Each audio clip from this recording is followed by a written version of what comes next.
Hello, good morning, जोहार। मैं राजू और आप देख रहे हैं 24 झारखंड न्यूज। चलिए जानते हैं झारखंड की आज की 25 मुख्य बड़ी खबरों को।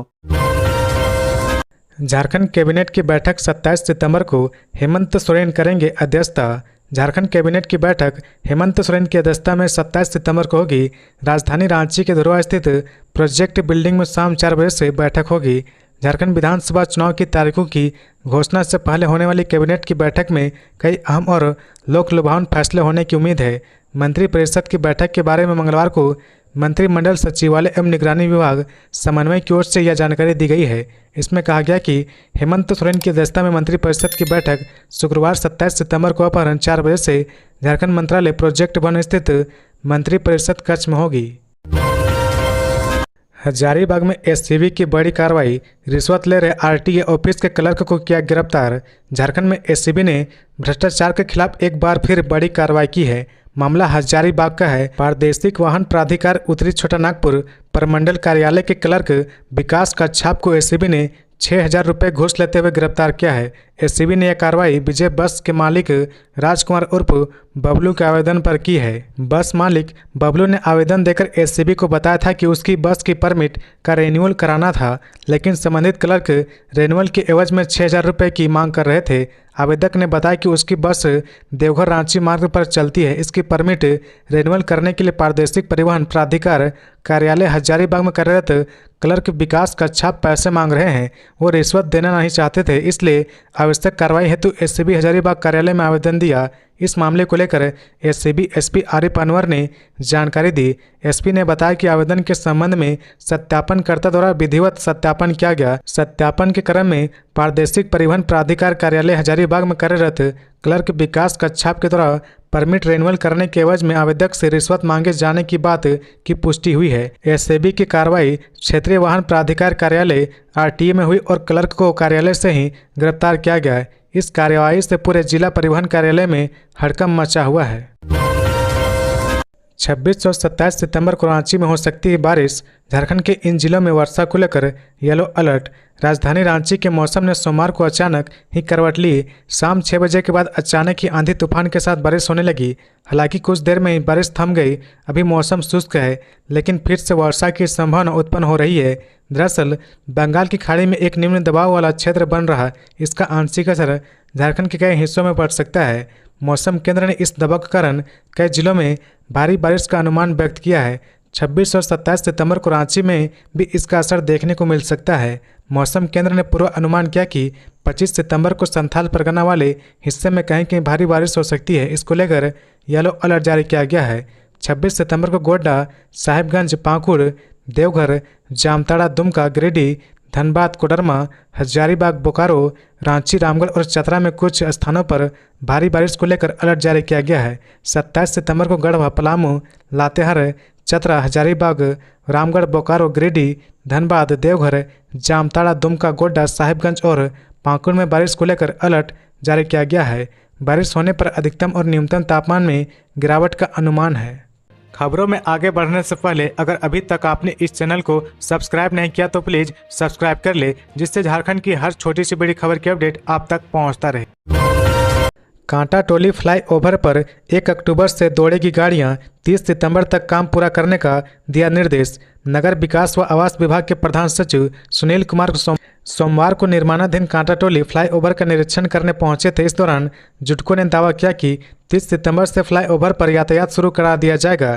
फ्लाईओवर पर 2 रैंप बनाए जाएंगे। एक रैंप खादगड़ा बस स्टैंड के प्रवेश द्वार के पास नामकुम बस स्टैंड की ओर जाने के लिए होगा, जबकि लालपुर की ओर जाने के लिए पेट्रोल पंप के पास एक रैंप बनाया जाएगा। सचिव ने जुटको और फ्लाईओवर बना रही एजेंसी को हर हाल में 30 सितंबर तक काम पूरा कर यातायात शुरू कराने के लायक बनाने का निर्देश दिया है।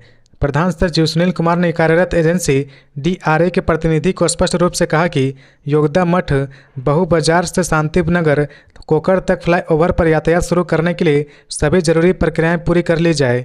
अधिकारियों ने प्रधान सचिव को बताया कि फ्लाईओवर के सभी 486 प्रीकास्ट सेगमेंटल बॉक्स चढ़ चुके हैं। सभी बॉक्स केबल से बांधते हुए विशेष ग्लू गोंद से जोड़ा जा चुका है। सेगमेंटल बॉक्स को सड़क का रूप देने के लिए 50 mm का बिटुमिन लेकर सेगमेंटल बॉक्स को सड़क का रूप देने के लिए 50 mm का बिटुमेंस लेयर चढ़ाया जा चुका है। बिटुमेंस के ऊपर 25 mm मास्टिक अल्फास्ट का लेयर चढ़ाने का काम अंतिम चरण में है। फ्लाईओवर पर प्रकाश व्यवस्था के लिए लगभग 125 बिजली के खंभे लगाने का काम भी चल रहा। शांति नगर कोकर के पास माइनर ब्रिज को चौड़ा करने का काम तेजी से चल रहा। विभागीय प्रधान सचिव को जुटको की ओर से आश्वस्त किया गया है कि 30 सितंबर तक माइनर ब्रिज का भी काम पूरा हो जाएगा। फ्लाईओवर के नीचे भी LED बल्ब लगाए जा रहे हैं। MS रामचंद्र राव आज लेंगे झारखंड हाईकोर्ट के चीफ जस्टिस के रूप में शपथ। जस्टिस MS रामचंद्र राव 25 सितंबर को झारखंड हाईकोर्ट के नए चीफ जस्टिस के रूप में शपथ लेंगे। राजभवन में राज्यपाल संतोष कुमार गंगवार उन्हें पद एवं गोपनीयता की शपथ दिलाएंगे। केंद्र सरकार द्वारा हिमाचल प्रदेश हाईकोर्ट के chief justice MS Ramchandra Rao का स्थानांतरण झारखंड हाईकोर्ट में किया गया है। वर्तमान में झारखंड हाईकोर्ट में चीफ जस्टिस का पद खाली है। जस्टिस सुदीप नारायण प्रसाद अभी एक्टिंग चीफ जस्टिस के रूप में कार्य कर रहे। जस्टिस MS रामचंद्र राव को झारखंड हाईकोर्ट में स्थानांतरित किए जाने की सिफारिश सुप्रीम कोर्ट कोलेजियम ने 11 जुलाई को की थी। भारत निर्वाचन आयोग की टीम ने की तैयारियों की समीक्षा। कहा समय पर होगा झारखंड विधानसभा चुनाव। चुनाव आयोग ने राज्य में शांतिपूर्ण एवं निष्पक्ष चुनाव कराने के निर्देश दिए हैं। 2 दिवसीय झारखंड दौरे पर मुख्य चुनाव आयुक्त राजीव कुमार के नेतृत्व में आज भारत निर्वाचन आयोग की टीम ने विधानसभा चुनाव की तैयारी की समीक्षा के बाद यह निर्देश दिया है। रांची में हुई इस समीक्षा बैठक के बाद दिल्ली रवाना होने से पहले मुख्य चुनाव आयुक्त ने मीडिया कर्मियों से बात की। उन्होंने कहा कि हर हाल में चुनाव शांतिपूर्ण एवं निष्पक्ष ढंग से होगा। इसमें किसी तरह की संलिप्तता अधिकारी एवं अन्य कर्मियों की पाई जाएगी तो उन्हें बख्शा नहीं जाएगा। राज्य में 4 जिले खासकर चतरा, रांची, खूंटी, लातेहार में ड्रग्स एवं अन्य मादक पदार्थ की आवाजाही रोकने का सख्त निर्देश देते हुए मुख्य चुनाव आयुक्त ने कहा कि चुनाव के दौरान इस तरह की गतिविधि के जरिए प्रलोभन देने पर रोक लगाया जाएगा।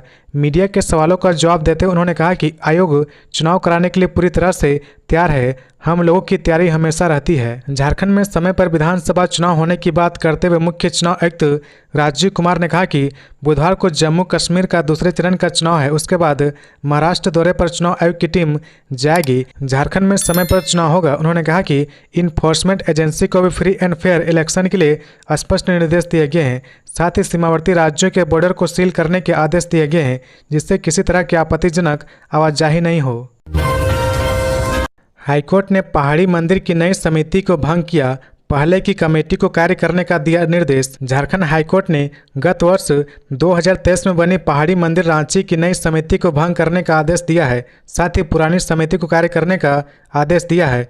बता दें कि नई कमेटी के खिलाफ हाईकोर्ट में याचिका दाखिल की गई थी। इससे मंगलवार को स्वीकार कर लिया गया। मामले की सुनवाई जस्टिस SK द्विवेदी की पीठ कर रही थी। पुरानी समिति की ओर से हाईकोर्ट में एडवोकेट अभय मिश्रा दलीलें पेश कर रहे थे। कोर्ट ने कहा कि मंदिर की पुरानी समिति कार्य करती रहेगी। बता दें कि पिछले साल मंदिर प्रबंधन समिति भंग कर दी गई थी। राज्य हिंदू धार्मिक न्यास बोर्ड में लिए गए फैसले के आलोक में समिति को भंग किया गया था। न्यास बोर्ड के अध्यक्ष जयशंकर पाठक ने इससे संबंधित आदेश जारी किया था। नई समिति में न्यास बोर्ड के सदस्य राकेश सिन्हा को पहाड़ी मंदिर प्रबंधन समिति में सचिव और पूर्व IAS NN पांडे को अध्यक्ष बनाया गया था। CM हेमंत सोरेन ने कहा, केंद्र सरकार बकाए पैसे का ब्याज ही दे दे तो मैया समान योजना की राशि को डबल कर देंगे। मंगलवार को आपकी योजना आपकी सरकार आपके द्वारा कार्यक्रम के तहत मुख्यमंत्री हेमंत सोरेन चतरा के इटखोरी पहुंचे हुए थे। इस दौरान उन्होंने लोगों को संबोधित किया और कहा कि हमने जब 2019 में सरकार बनाई थी तभी हमने कहा था कि हमारी सरकार रांची हेडक्वार्टर से चलने वाली सरकार नहीं है।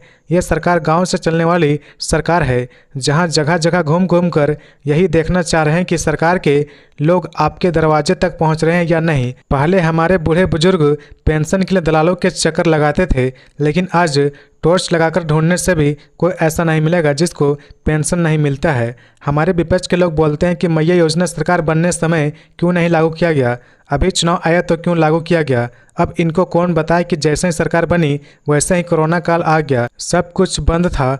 हमारे राज्य के लोग बाहर के राज्यों में काम करने के लिए गए हुए थे। उस समय मैंने ही आपको अपने हवाई जहाज से ढोकर उनके घर तक पहुंचाने का काम किया। रांची के इस इलाके में ब्राउन शुगर की खरीद बिक्री करते पकड़ाए 2 युवक। राजधानी रांची के सुखदेव नगर थाना क्षेत्र से पुलिस टीम की छापेमारी के दौरान ब्राउन शुगर की खरीद बिक्री करते 2 युवक को गिरफ्तार किया गया है। इस छापेमारी का नेतृत्व कोतवाली डीएसपी प्रकाश सोय ने किया, जिसमें सीतीराम और अभिषेक यादव नाम के 2 युवक गिरफ्तार हुए हैं। गिरफ्तार हुए दोनों युवक किशोरगंज के रहने वाले हैं। इन दोनों के पास से पुलिस ने 16 पुड़िया ब्राउन शुगर और एक बाइक बरामद की है। डीएसपी प्रकाश सोय ने बताया कि मंगलवार को सूचना मिली थी कि किशोरगंज रोड नंबर 5 के पास अवैध नशीले पदार्थ की खरीद बिक्री हो रही है। मामले की जानकारी मिलने पर एक पुलिस टीम का गठन कर छापेमारी की गई, जिसमें आरोपी युवक को गिरफ्तार किया गया। दोनों युवक पुलिस बल को देखकर भाग रहे थे। इसी दौरान पुलिस ने उन्हें धर दबोचा। झारखंड गठन के 12 साल बाद सुर्खियों में आया विधानसभा घोटाला, राज्यपाल ने उठाए थे 30 सवाल। झारखंड विधानसभा में शुरू हो रही अवैध नियुक्तियों का खेल शुरू हो गया था। यह मामला 12 वर्षों बाद सुर्खियों में तब आया जब 1 फरवरी 2012 को तत्कालीन राज्यपाल सैयद अहमद ने नियुक्तियों और प्रोन्नति पर सवाल उठाते हुए विधानसभा को पत्र लिखा। विधानसभा को इसकी जांच कराने के लिए कहा गया। इन नियुक्तियों की वैधता पर विधानसभा से जवाब मांगे। राज्यपाल का पत्र तत्कालीन स्पीकर सीपी सिंह को मिला। स्पीकर सीपी सिंह ने तब राज्यपाल से आग्रह किया कि चाहे तो वह खुद ही इन नियुक्तियों की जांच करा ले। इसके बाद राज्यपाल ने जांच आयोग के गठन का निर्देश दिया। राज्य सरकार ने इस संबंध में पत्र जारी करते हुए पूर्व न्यायाधीश लोकनाथ प्रसाद की अध्यक्षता में एक सदस्यीय आयोग का गठन किया। राज्यपाल ने 30 बिंदुओं यानी टर्म ऑफ रेफरेंस के आधार पर नियुक्ति प्रोन्नति में हुई गड़बड़ी की जांच करने का निर्देश दिया था। देवघर डीसी को हाईकोर्ट ने भेजा अवमानना नोटिस, सांसद निशिकांत ने इस मामले में दाखिल की थी याचिका। झारखंड हाईकोर्ट ने सांसद निशिकांत दुबे की याचिका पर संज्ञान लेते हुए राज्य के मुख्य सचिव, पर्यटन सचिव और देवघर जिले के डीसी को अवमानना नोटिस जारी किया है। हाईकोर्ट ने देवघर के बाबा बैद्यनाथ धाम मंदिर में क्यू कॉम्प्लेक्स का निर्माण अब तक शुरू नहीं किए जाने पर नाराजगी दिखाई है। कोर्ट ने सभी को नोटिस जारी कर पूछा कि उनके खिलाफ अवमानना की कार्रवाई क्यों नहीं शुरू की जानी चाहिए। अदालत ने अधिकारियों को 16 अक्टूबर तक जवाब देने का निर्देश दिया है। यह सुनवाई हाईकोर्ट के एक्टिंग चीफ जस्टिस की अदालत ने की है। भाजपा सांसद निशिकांत दुबे ने हाईकोर्ट में दायर याचिका में कहा था कि सरकार क्यू कॉम्प्लेक्स का निर्माण नहीं करा रही। इसके साथ ही CSR के तहत 120 करोड़ रुपए सरकार को दिए जाने के प्रस्ताव पर भी निर्णय नहीं लिया जा रहा है। इस दौरान कोर्ट को यह बताया गया था कि नवयुग कंपनी लिमिटेड ने अपने CSR के तहत कॉम्प्लेक्स के निर्माण के लिए 120 करोड़ देने का प्रस्ताव राज्य सरकार को दिया है, जिससे निर्माण कार्य होगा, मगर अब तक कॉम्प्लेक्स का निर्माण कार्य शुरू नहीं हुआ है। मेदिनीनगर रांची NH पर हादसा, शिक्षिका की मौत, स्कूल जाने के दौरान पिकअप ने चपेट में लिया, अस्पताल पहुंचते हुई मौत। रांची नेशनल हाईवे पर मंगलवार को हुए सड़क हादसे में एक शिक्षिका की मौत हो गई। वह जितिया पर्व के लिए खीरा का पत्ता तोड़ रही थी। इसी क्रम में पिकअप वैन ने उसे चपेट में ले लिया। घटना सतबरबा थाना क्षेत्र के पोखराहा में हुआ। 23 वर्षीय मृतिका साक्षी पांडे पोलपोल निवासी संजय पांडे की पुत्री थी। साक्षी के पिता चियांकी स्थित पहाड़ी मंदिर के पुजारी हैं। साक्षी विमेंस कॉलेज में BA पार्ट 3 के स्टूडेंट थी। वह रेडमा स्थित एक निजी स्कूल में पढ़ाती थी। मंगलवार की सुबह वह स्कूल जाने के लिए घर से निकली थी। स्कूल की एक शिक्षिका ने जितिया पर्व के लिए पत्ता तोड़ने पोखराहा में ऑटो रुकवा कर उतरी थी। 8:30 बजे के करीब सड़क के किनारे पत्ता तोड़ रही थी। इसी दौरान मेदिनीनगर की ओर से रांची जा रहे एक तेज रफ्तार पिकअप वैन ने उसे टक्कर मार दिया। जख्मी स्थिति में साक्षी को Medininagar medical college and hospital लाया गया, जहां उसने दम तोड़ दिया। पोस्टमार्टम के बाद 100 परिजनों को सौंप दिया गया। टक्कर मारने के बाद पिकअप वैन मौके से भाग निकला, मगर ग्रामीणों के पीछा करने पर कुछ दूर पर गाड़ी छोड़कर ड्राइवर फरार हो गया। पुलिस ने पिकअप वैन को जब्त कर लिया है। झारखंड में फर्जी बहाली का चौंकाने वाला मामला, पैदा होने से पहले कई बने होमगार्ड। झारखंड में होमगार्ड में फर्जी बहाली का चौंकाने वाला मामला सामने आया है। लोगों के जन्म से पहले उनकी नियुक्ति होमगार्ड में गृह रक्षक के पद पर हो जा रही है। इस मामले का खुलासा विभाग की जांच में हुआ है। विभागीय जांच में पता चला कि रविवार को धुरवा पुलिस ने जिस आसिफ अंसारी को जेल भेजा है, उसके जन्म से पहले ही उसकी बहाली होमगार्ड में हो गई। दरअसल इस मामले की भनक होमगार्ड जवानों को लोकसभा चुनाव के वक्त लगी, जिसकी जानकारी वरीय अधिकारियों को दी गई। अधिकारियों ने मामले पर संज्ञान लेते हुए जांच की तो यह चौंकाने वाला मामला सामने आया है। विभागीय DSP कौशिक ने बताया कि आसिफ अंसारी का जन्म 1993 में हुआ था, लेकिन होमगार्ड आरक्षी के रूप में उसे जो बेस्ट नंबर मिला था, उसमें आसिफ की जन्म तिथि 1984 अंकित है। मिली जानकारी के अनुसार रक्षा वाहिनी के पदाधिकारी और कर्मियों की मदद से आसिफ की फर्जी तरीके से होमगार्ड जवान के रूप में बहाली की गई थी। इस फर्जी बहाली मामले में जो विभागीय रिपोर्ट सामने आई है उसमें 2 अन्य लोगों की फर्जी तरीके से होमगार्ड जवान के रूप में बहाली की गई थी। इस मामले में आसिफ अंसारी के साथ जगदेव टोपो और निसार अहमद भी शामिल है। फर्जी नियुक्ति मामले में होमगार्ड विभाग की ओर से धुरवा थाने में कंपनी कमांडर कैलाश यादव और आसिफ अंसारी सहित 5 लोगों पर प्राथमिकी दर्ज कराई गई थी, जिसके बाद रविवार को आसिफ को गिरफ्तार कर जेल भेज दिया गया। इस मामले के सरगना कंपनी कमांडर कैलाश यादव को सोमवार को निलंबित कर दिया गया है। होमगार्ड डीजी अनिल पाल्टा ने इस मामले से संबंधित जारी आदेश में कंपनी कमांडर के खिलाफ विभागीय जांच के आदेश दिए हैं। खूंटी में स्कूल से लौट रही बच्ची के साथ सामूहिक दुष्कर्म के 3 आरोपी गिरफ्तार, अन्य 5 की तलाश जारी। खूंटी के मुरहू थाना क्षेत्र में 19 सितंबर को एक आदिवासी नाबालिग छात्रा को स्कूल से घर लौटने के क्रम में अगवा कर सामूहिक दुष्कर्म की घटना को अंजाम दिया गया।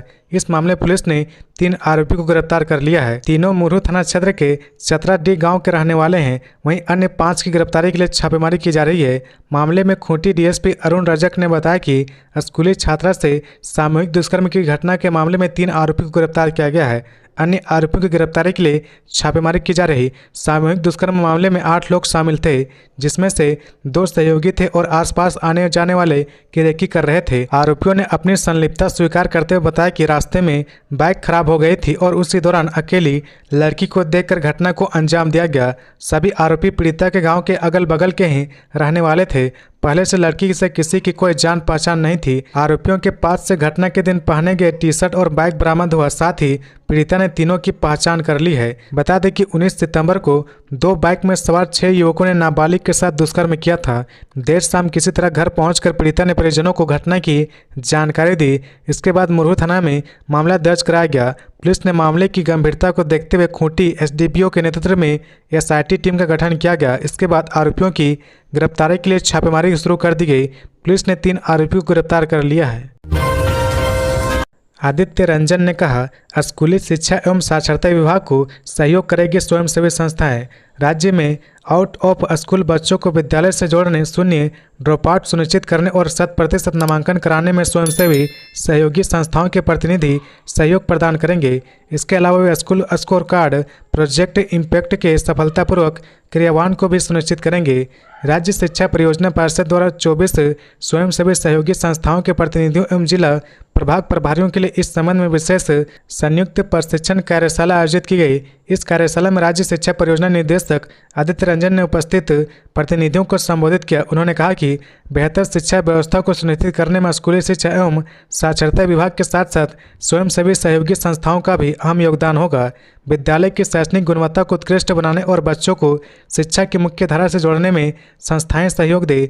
उन्हें संस्थाओं द्वारा समर्पित विद्यालय में 100% नामांकन, ट्रांजिशन और शून्य ड्रॉप आउट के लक्ष्यों को प्राप्त करते हुए प्रत्येक महीने कम से कम 10 विद्यालय के लक्ष्य को प्राप्त करने का निर्देश दिया। उन्होंने कहा कि प्रतिनिधि जिस भी विद्यालय में जाए वहां के स्कूल स्कोर कार्ड का अनुसरण भी करेंगे। उन्होंने राज्य कार्यक्रम पदाधिकारी एवं राज्य कार्यक्रम कर्मियों को अक्टूबर के प्रथम सप्ताह में चयनित स्वयंसेवी सहयोगी संस्थाओं के प्रतिनिधियों को 3 दिन का विशेष प्रशिक्षण देने का निर्देश दिया। जिला स्तर के पदाधिकारियों के साथ चल रही चुनाव आयोग की बैठक। चुनाव आयोग की टीम झारखंड विधानसभा चुनाव पर चर्चा और मंथन करने के लिए रांची पहुंची है। सोमवार को आयोग ने विभिन्न राजनीतिक दलों के साथ चुनाव को लेकर चर्चा की थी और इस पर आयोग ने विधानसभा चुनाव पर अलग अलग पार्टियों का पद जानना था। 2 दिनों के लिए रांची आई चुनाव आयोग की टीम मंगलवार को राज्य के सभी जिलों के डीसी, एसपी, आईजी, डीआईजी सहित अन्य अधिकारियों के साथ बैठक कर रही है। यह बैठक होटल रेडिएशन ब्लू में जिला स्तर के पदाधिकारियों के साथ चल रही है, जिसका नेतृत्व चुनाव आयोग कर रहे हैं। राजगंज में पहली बार महिला थाना प्रभारी ने ग्रहण किया पदभार। धनबाद के राजगंज थाना क्षेत्र में पहली बार महिला थाना प्रभारी ने पदभार ग्रहण किया है। क्षेत्र की पहली महिला थाना प्रभारी अलीसा अग्रवाल इससे पूर्व सिमडेगा में कार्यरत थी। अलीसा ने बताया कि वह पहली बार महिला थाना का पद संभाल रही है। महिला उत्पीड़न मामलों में पीड़ितों को न्याय दिलाना होगा। अलीसा ने कहा कि महिला नाबालिग और विधवाओं के साथ गलत करने वालों पर सख्त कार्रवाई होगी। थाना प्रभारी ने बताया कि वह इस क्षेत्र में शांति व्यवस्था सुदृढ़ करने के लिए जरूरी कदम उठाएगी, जिससे क्षेत्र में भयमुक्त व्यवस्था रहेगी। उनके कार्यकाल में अपराधियों के खिलाफ कड़ी कार्रवाई होगी। इसके अलावा इस थाना क्षेत्र में यातायात नियमों की अनदेखी करने वाले पर भी कार्रवाई होगी। घर से काम पर जाने की बात कहकर निकले शख्स को जेसीबी ने कुचला, मौके पर ही मौत। धनबाद जिला अंतर्गत कतरास थाना क्षेत्र में तिला ताल अस्पताल गेट के पास एक अधेड़ को जेसीबी ने अपनी चपेट में ले ली। अधेड़ कांको बस्ती स्थित हाडी टोला का रहने वाला था, जिसकी पहचान तारा नापित के रूप में हुई है। मृतक साइकिल से धनबाद के भटमुरना गांव की ओर जा रहा था, तभी वह अनियंत्रित होकर गिर पड़े। उसी वक्त पीछे से आ रहे जेसीबी ने उसे कुचल दिया। इसके बाद जेसीबी चालक भागने लगा, लेकिन आसपास मौजूद लोगों ने उसे पकड़कर पुलिस के हवाले कर दिया। घटना की सूचना परिजनों को दी गई। जानकारी मिलने के बाद परिजन घटनास्थल पर पहुंचकर मुआवजे की मांग को लेकर सड़क जाम कर दी। परिवार वालों ने बताया कि तारा नापित काम पर जाने की बात कहकर घर से निकला था। 20 साल पहले उसकी शादी हुई थी। वह 4 भाइयों में सबसे बड़ा था, जिसमें एक भाई की मौत पहले हो चुकी है। पुलिस सड़क जाम में शामिल ग्रामीण को समझाने बुझाने का प्रयास कर रही। वहीं जेसीबी को अपने कब्जे में ले लिया गया। सड़क जाम होने की वजह से राहगीरों को भारी परेशानियों का सामना करना पड़ रहा। सीएम हेमंत ने लिखा पीएम को पत्र, न्यायिक घोषणाओं के बावजूद कोयला कंपनियां नहीं कर रही भुगतान। सीएम हेमंत सोरेन ने केंद्र के पास बकाए 1,36,042 करोड़ रुपए को लेकर प्रधानमंत्री नरेंद्र मोदी को पत्र लिखा है। इस पत्र में उन्होंने मुख्य रूप से कोयला कंपनियों द्वारा बकाया राशि का भुगतान न करने की बात लिखी है। सीएम हेमंत ने प्रधानमंत्री मोदी को लिखे पत्र में ये बातें कही। खनिज रियायत नियम 1960 के नियम 64B और 64C के प्रावधान के अनुसार धुले कोयले की रॉयल्टी बकाये के रूप में 2,900 करोड़ रुपए है। वर्तमान में रॉयल्टी को भेजे जाने वाले प्रसंस्कृत कोयले के बजाय रन ऑफ माइन कोयले के आधार पर रखा जा रहा। कोल इंडिया लिमिटेड और इसकी विभिन्न सहायक कंपनियों को कई मांग नोटिस दिए जाने के बावजूद इन कंपनी द्वारा अभी तक कोई भुगतान नहीं किया गया है, जिसके परिणाम स्वरूप राज्य को राजस्व का महत्वपूर्ण नुकसान हो रहा। झारखंड विधानसभा चुनाव आयोग संघ बैठक में एक दूसरे पर आरोप प्रत्यारोप लगाती दिखी पार्टियां। झारखंड विधानसभा चुनाव को लेकर चुनाव आयोग संघ बैठक में सियासी पार्टियां एक दूसरे पर आरोप प्रत्यारोप लगाती दिखी। बता दें कि भारत निर्वाचन आयोग की 12 सदस्यीय टीम ने सोमवार को रांची में राजनीतिक दलों के प्रतिनिधियों के साथ बैठक की थी। साथ ही मतदान 1 या 2 चरणों में ही चुनाव कराने की मांग की गई थी। बैठक में पार्टियों ने एक दूसरे की शिकायत करते हुए आरोप की भी लगाया। साथ ही मतदान 1 या 2 चरणों में ही चुनाव कराने की मांग की गई थी। बैठक में पार्टियों ने एक दूसरे की शिकायत करते हुए आरोप भी लगाया। कांग्रेस ने बीजेपी पर उन्माद फैलाने का आरोप लगाया। वहीं बीजेपी ने गृह सचिव वंदना दादेल पर सरकार के पक्ष में काम करने का आरोप लगाया। राजनीतिक दलों के साथ हुई बैठक में पार्टियों ने एक दूसरे पर बड़े इल्जाम लगाए। झामुमो और कांग्रेस ने बीजेपी पर उन्माद फैलाने का आरोप लगाया। झामुमो ने कहा कि चुनाव में सांप्रदायिक ध्रुवीकरण प्रचार में धर्म जाति विशेष का नाम लेकर भाषण न हो यह सुनिश्चित हो। वहीं कांग्रेस बोली बीजेपी बांग्लादेशी हिंदू मुस्लिम कर रही है, इस पर रोक लगे। साथ ही राज्य से बाहर के बीजेपी नेताओं के प्रचार पर रोक लगाने की भी बात कही गई।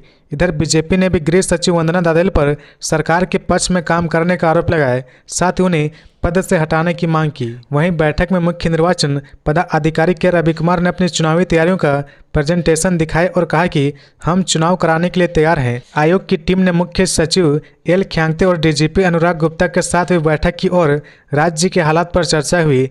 आयोग के मुख्य निर्वाचन आयुक्त राजीव कुमार ने कहा कि आयोग का लक्ष्य शांतिपूर्ण और पारदर्शी तरीके से निष्पक्ष चुनाव कराना है। उन्होंने अधिकारियों से कहा कि इसके लिए युद्ध स्तर पर काम हो।